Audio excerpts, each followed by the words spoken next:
Pendant des siècles, nous avons cru que le ciel était la limite. Nous avions tort. Les architectes, nos créations, nous ont anéantis, transformant la Terre en un tombeau flottant. Aujourd'hui, nous survivons sur Etelgar, le dernier bastion. Mais dans les ruines, une nouvelle génération est née, les échos, des humains au pouvoir extraordinaire. Craints, chassés. Un jeune pilote découvre un secret qui pourrait tout changer. Une carte vers Mars, un espoir de riposte.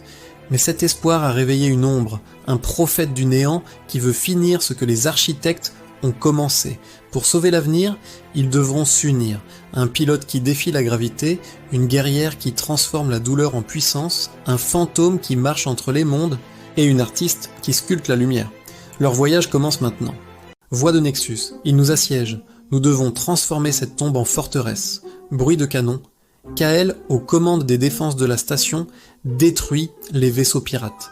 Anya et Silas s'enfoncent dans la base pour saboter la baie de chargement. Voix de Nexus, alerte. Intrusion, il est à l'intérieur. Vorlag a pénétré les défenses. Dans une caverne géothermique, Vorlag affronte Anya et Silas. Il neutralise Silas et blesse gravement Anya. Kael et Elara arrivent dans la chambre du miroir, juste après Vorlag. Vorlag commence à déchirer le confinement de la sphère noire. La réalité se fissure. Voix de Kael. Elara, fais-moi confiance. Le flash le plus aveuglant que tu puisses créer. Kael, amplifié par Xylar, crée une singularité au cœur de Vorlag. Le corps de Vorlag est silencieusement aspiré en lui-même et disparaît. Kael s'effondre, son propre corps se distordant avant d'être enveloppé dans un cocon de cristal par Xylar. Dans un monde bouleversé par un phénomène sans précédent, l'émergence. Certains individus ont développé des capacités extraordinaires. Imaginez un instant, vous êtes Léo, un type tout à fait normal, jusqu'au jour où, pris au piège dans une situation de crise, vous découvrez que vous pouvez contrôler la lumière elle-même. C'est incroyable, mais aussi terrifiant. Soudain, vous n'êtes plus en sécurité. Vous êtes une cible, alors que tout semble perdu. Un homme mystérieux nommé Scylla vous sauve. Il fait partie des tout premiers à avoir reçu ce don. Il vous révèle une vérité troublante, ce pouvoir n'est ni bon ni mauvais.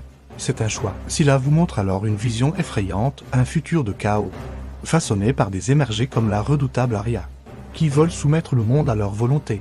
Il vous propose alors de vous former, de vous guider. Quel chemin choisirez-vous?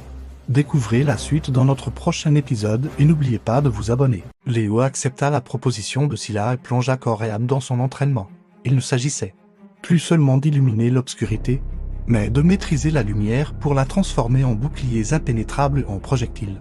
D'énergie pure. Chaque jour, sa puissance grandissait, façonnée par la sagesse de son mentor.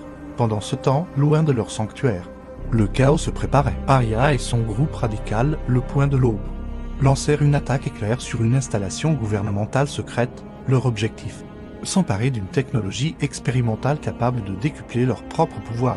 Soudain, Scylla sentit la perturbation.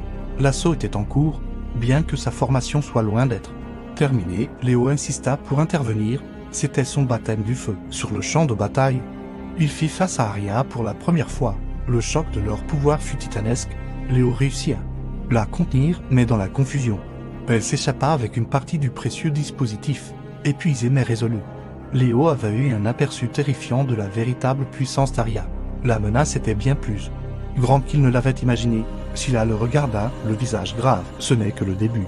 Léo, le monde a besoin de héros, la véritable guerre venait de commencer. Merci d'avoir regardé. Et n'oubliez pas de vous abonner pour la suite de l'aventure.